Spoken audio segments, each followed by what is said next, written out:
단 한 사람이라도 그냥 뭐 조언도 충고도 필요 없이 그냥 제 얘기를 들어줬으면 하는 그런 바람은 항상 있었죠. 그냥 항상 늘 답답했어요. 한 번도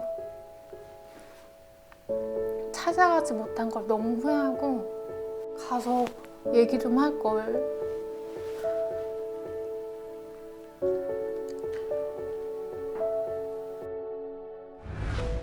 여러분은 자살에 대해 누군가와 이야기해 본 적 있으신가요? 내 가족, 친구, 동료가 너무 힘들어서 죽고 싶다고 말한다면 우리는 어떻게 이야기해야 할까요? 앞으로 20분 동안 우리는 자살에 대해 그리고 자살을 예방할 수 있는 활동에 대해 이야기를 할 것입니다. 지금 이 영상을 보고 있는 여러분의 작은 관심과 실천이 소중한 사람을 지키는데 큰 힘이 될 수도 있다는 걸 기억해 주세요. 2018년 서울시 자살 사망자 수는 2,172명. 지난 5년간 자살 사망자 수는 총 11,268명으로 조사되었습니다. 서울시에서만 매년 2천여 명, 4시간마다 한 명씩 스스로 목숨을 끊고 있다고 볼 수 있습니다. WHO에 의하면 자살 사망자 한 명당 최소 5명에서 최대 10명의 유족이 발생한다고 하니 서울시에서는 매년 약 2만 명의 사람들이 주변에서 자살을 경험한다고 볼 수 있습니다. 이제 4사람의 이야기를 들어보고자 합니다. 앞으로의 이야기는 자살을 경험했거나 남겨진 사람들의 이야기입니다. 그들의 이야기는 우리 모두의 이야기이기도 합니다. 절망적인 거죠, 그냥. 살기 싫은 거죠. 눈 뜨기 싫은 거죠. 밝은 모습을 보여야 되는. 남편과 사별을 하고 살아오면서 그냥 너무너무 힘이 들었어요. 그러니까 혼자 견뎌내기가 너무 이제 힘들어서 이 세상을 떠나야 되겠다는 생각을 참 많이 했었어요. 다 싫었어요. 모든 게. 사는 자체가 싫었어요. 사람들에 대한 실망감이 너무 커가지고. 가장 최근에 한 5, 6년 전에 이제 마지막으로 자살을 결심했을 때는 내가 우리 아이들한테 물려줄 수 있는 게 얼마나 될까 이제 이런 거를 정리하게 되더라고요. 이제 그게 마지막 선택이었던 것 같아요. 제 아들이었으면 이렇게 키웠을 동생이라고 생각이 들더라고요. 1남 2년대 막둥이에요. 올해로 24살 됐고 동생은 올해 1월 6일 아니면 7일로 저희가 알고 있고 그때 이제 가게 됐어요. 부모님 손길도 없잖아 있었겠지만 제 손길에 의해서 자란 동생이다 보니까 아들이라고 생각이 돼요. 사람들의 자살 요인을 과학적으로 안다는 것은 생각보다 쉽지 않은 일인데요. 아주 거시적으로는 경제적인 어려움, 가족 갈등 얘기하지만 정말 그 내면 세계에서 어떤 결정이 최종적으로 자살에 이르게 하는가 하는 것은 사실 굉장히 어려운 부분이라고 할 수 있습니다. 그래서 이제 이미 자살을 한 분들에 관한 여러 가지 데이터를 이용해서 사람들의 어떤 연결이 또 지지가 더 강해져서 우리가 그 사람들을 돌보는 손길이 많아졌을 때 그런 사회적 지지가 또 아주 중요한 보호 요인이 되고 있습니다. 친한 분들 있잖아, 지인분들, 가족이나 친구, 주변 사람들이 좀 더 이렇게 깊이 관심을 가졌으면 좋겠어요. 자살을 어느 정도 막을 수는 있다고 생각이 들어요. 좀 여러 사람을 만나봤으면 좋겠어요. 혼자 그 어둠 안에만 갇혀 있진 않았으면 좋겠어요. 근데 저 생명은 소중한 거니까 절대 안 되게 막아야죠. 대처를 해야죠. 모든 내 안에 모두 들어있는 모든 것을 다 동원해서라도 막아야죠. 내 머리 안에 내 몸 안에 들어있는 모든 생각과 다 동원을 해서 어떻게든지 막아야죠. 설득을 시켜야죠. 누군가가 어떤 말을 해주는 것도 중요하지만 사실 그분들이 이제 말할 수 있는 기회를 갖도록 하는 게 정말 중요한 것 같고요. 주변 사람들이 자살에 대한 생각으로 힘들어할 때 우리는 생명 지킴이가 되어 그들을 자살로부터 지켜낼 수 있습니다. 생명 지킴이란 주변에서 자살 고위험군을 발견하게 되면 적절한 위기 상담 서비스를 받을 수 있도록 전문기관에 연계하여 자살을 예방하는 사람을 말합니다. 생명 존중. 서울 생명 지킴이 교육의 핵심적인 철학입니다. 생생하게 포착하기. 명확하게 물어보기. 존중하는 태도로 들어주기. 중요사항 전해주기. 주변 사람들이 자살에 대한 생각으로 힘들어하고 있다는 것을 발견하면 우리는 생명 존중 활동 전략을 활용하여 대화를 시작해 볼 수 있습니다. 자살에 대해 생각하고 있는 주변 사람들의 변화를 살펴보아야 합니다. 그들의 언어, 행동, 상황에 어떤 변화가 나타나는지 생생하게 포착하는 것이 생명 지킴이의 첫 번째 전략입니다.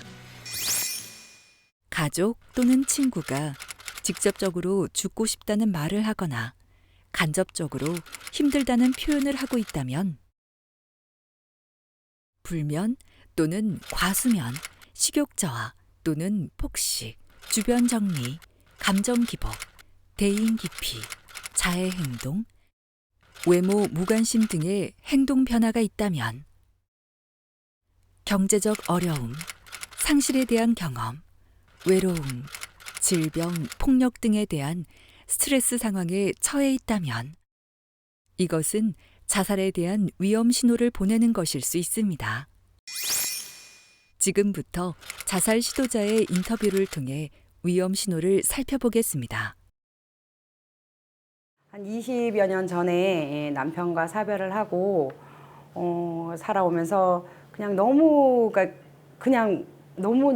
힘이 들었어요. 그러니까 혼자 견뎌내기가 너무 이제 힘들어서 이 세상을 떠나야 되겠다는 생각을 참 많이 했었어요. 그러니까 그 생각을 늘 하고 있었던 것 같아요. 그냥 정말 너무 견디기가 힘들었어요. 예. 항상 이 세상에 나 혼자 던져진 것 같은 그런 느낌? 사람들과의 소통을 완전히 끊어야 되겠다. 이제 이런 것들 때문에 이제 혼자 고립된 생활을 좀 많이 했던 것 같아요. 예. 은둔 생활을 하게 되더라고요. 이제 사람들과의 관계를 다 끊고 그냥 혼자 있는 시간. 뭐 일 외에는 항상 혼자 있는 시간. 그러다 보니까 더 외롭고 힘들고 고독하고 이제 그랬던 건데 최근에 한 5, 6년 전에 이제 그 마지막으로 자살을 결심했을 때는 이제 막 보험 증권 같은 거를 막 정리를 하게 되더라고요.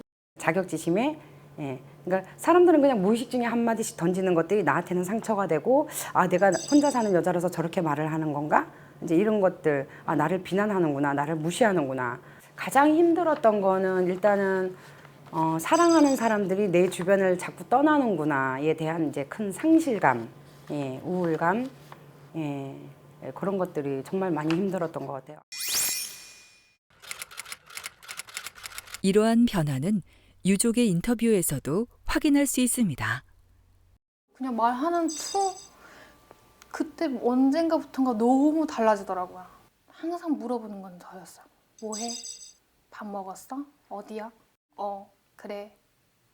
아니면 답장을 아예 안 하거나 안 먹던 과자, 젤리, 사탕 갑자기 이런 거를 전혀 입에도 안 대던 친구인데 바로 그렇게 폭식으로 이어졌어요. 동생이 나 시험도 많이 나고 많이 뚱뚱해 누나 뭐 남자친구랑 같이 왔으면 남자친구 보여주지 마 이러더라고요. 알겠어 누나만 갈게 해서 갔더니 정말 제가 본 그 애가 아닌 거예요. 의가서 제대를 할 만큼 좀 우울증이 그때부터 극심하게 왔던 것 같고 또 본인 주변의 친구들이 대학보다 취업으로 바로 넘어간 친구들이 돈을 좀 더 벌다 보니까 이제 좀 자격지심이 많이 비유가 됐나 봐요. 그렇다면 생명지킴이는 어떤 상황을 포착했을까요? 69세 어르신인데 그분은 우울증이 있으셔가지고 자꾸 작아진다고 말씀을 하시더라고요. 자꾸 밖에 나가기도 싫고 몸이 안 좋으니까 우울증이 있다고 수면제 아니면 주무시질 못하신다고 하시더라고요. 대인관계도 하기 싫고 그래서 자꾸 집에만 있고 싶고 눕고 싶고 먹고 싶지도 않고 그렇게 잠도 안 오고 그래서 우울증인 것 같다라고 당신이 말씀을 하시더라고요. 우리는 상대방이 직접적으로 죽고 싶다는 표현을 하지 않았더라도 자살의 위험 신호를 생생하게 포착해낼 수 있어야 합니다. 이제 그들에게 다가가 최근에 무슨 일이 있었는지, 혹시 자살에 대해 생각하고 있는지 물어보며 이야기를 시작해야 합니다.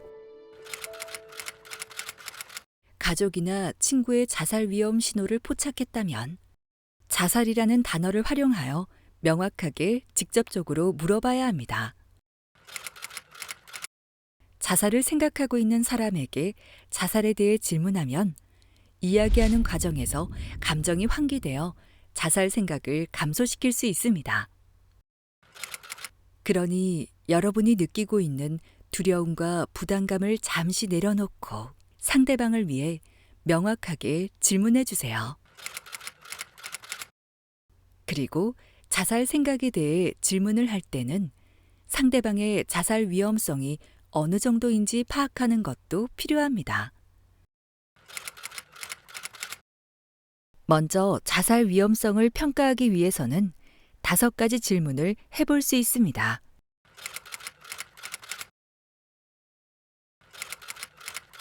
당신은 자살 생각이 있으신가요? 그렇다면 자살에 대한 계획도 구체적으로 세운 적 있나요? 자살을 위한 수단도 가지고 계신가요? 자살 시도를 하려고 생각해둔 날짜가 있나요? 과거에도 자살 시도를 한 적이 있으신가요? 자살이라는 단어가 낯설게 느껴진다면 말하는 연습을 해보는 것이 좋습니다. 다가가서 뭐가 힘들어요? 말씀을 해보셔. 나한테 못할 말이 뭐 있어요? 동생처럼 생각하고 해보세요. 네, 그랬더니 아유 내가 죽으려고 그랬는데 2번씩이나 죽으려고 했는데 못 죽어. 안 죽어. 이렇게 말씀하시더라고요. 본인의 입에서 나왔어요. 본인의 입에서. 그래서 수면제를 이렇게 복용하셨다. 과다 복용하셨다. 라고 말씀을 하시더라고요. 그런 얘기는 직접적으로 안 했던 것 같아요. 죽음에 대해서 얘기를 나눌 때는 항상 제가 누나는 너 없으면 안 될 것 같아. 막 장난식으로. 그런 죽음에까지 얘기를 깊게 나누진 않았던 것 같아요. 네. 누나가 12월 달 그 한 달을 이제 회사를 쉬면서도 한 번도 찾아가지 못한 걸 너무 후회하고 그냥 그 중에 한 번이라도 그 한 달 동안만이라도 가서 얘기 좀 할 걸.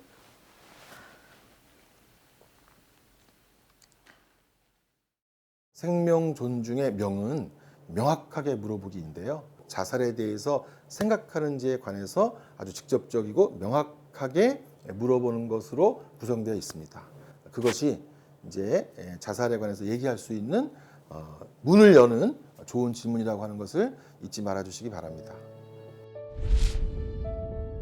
자살 위험 신호를 포착하고 자살에 대해 명확하게 물어볼 때는 항상 상대방을 존중하는 태도로 들어주셔야 합니다. 자살 생각을 한다고 비난하거나 상대방의 이야기를 사소한 일로 취급하게 되면 마음의 문을 닫아버릴 수 있습니다. 내 경험을 기준으로 조언하거나 가르치려 하지 말고 상대방이 더 많은 이야기를 할 수 있도록 있는 그대로 들어주는 것이 중요합니다.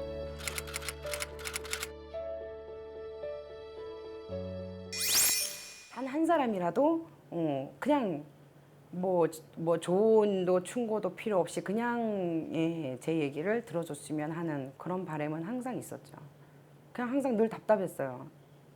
왜냐하면 일단 사람들과 이제 그 단절하고 소통을 안 하고 이제 혼자 이렇게 갇힌 생활을 하다 보니까 막 말이 하고 싶잖아요. 대화를 하고 싶은데 누군가 내 얘기를 들어줄 만한 사람이 없다라는 거. 나한테는 아무 일도 아닌 일이 그 자살을 시도하는 사람한테는 엄청나게 큰 일일 수 있잖아요. 그렇기 때문에 나와 다르구나, 다름을 좀 인정을 했으면 좋겠어요. 나한테는 별일 아닌 일들이 그 아픔을 겪는 사람들은 엄청나게 자기 목숨을 끊을 정도의 아픔이기 때문에 정말 많이 힘들겠구나, 정말 많이 아프구나, 나와 다름을 반드시 인정을 해야 된다는 거. 그 다음에 그 사람을 존중해줘야 된다라는 거. 네, 그렇군요. 그랬었군요. 네. 그렇구나. 가끔은, 그렇구나. 그러셨구나. 많이 힘드셨겠다. 그런 일이 있었어요. 이렇게 같이 공유를 하면서 서로.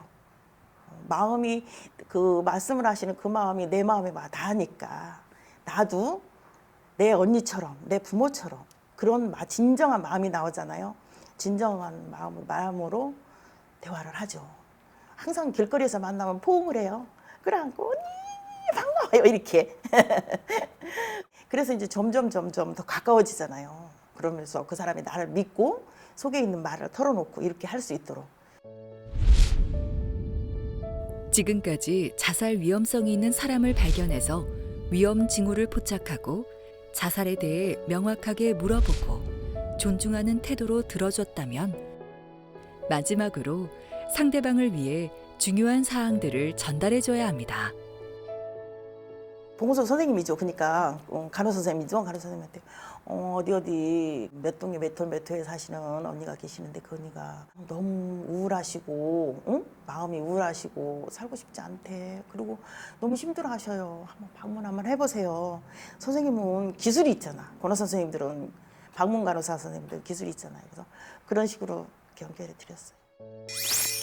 서울시에서는 모든 자치구의 보건소와 정신건강복지센터에서 정신건강과 자살 예방 상담을 진행하고 있습니다. 전문기관의 도움을 받을 수 있도록 권유하여 상담 동의를 받은 후 가까운 보건소나 정신건강복지센터에 생명지킴이가 직접 전화해 내용을 전달해 주시면 됩니다. 1577-0199, 1393은 24시간 전화 상담이 가능하며 생명이 위험하다고 생각되는 응급 상황이라면 본인의 동의가 없더라도 112, 119에 신고하여 안전을 먼저 확보해 주셔야 합니다. 지금까지 배운 생명 존중 활동 전략을 잘 기억하며 퀴즈를 통해 연습해 봅시다.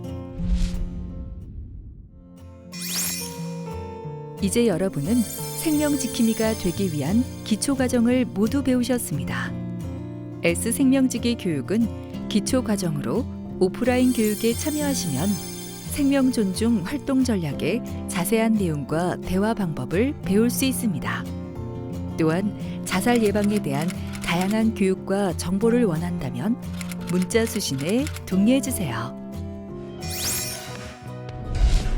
생생하게 포착하기, 자살 위험 신호를 보내고 있는지 말, 행동, 상황의 변화를 포착해 주세요.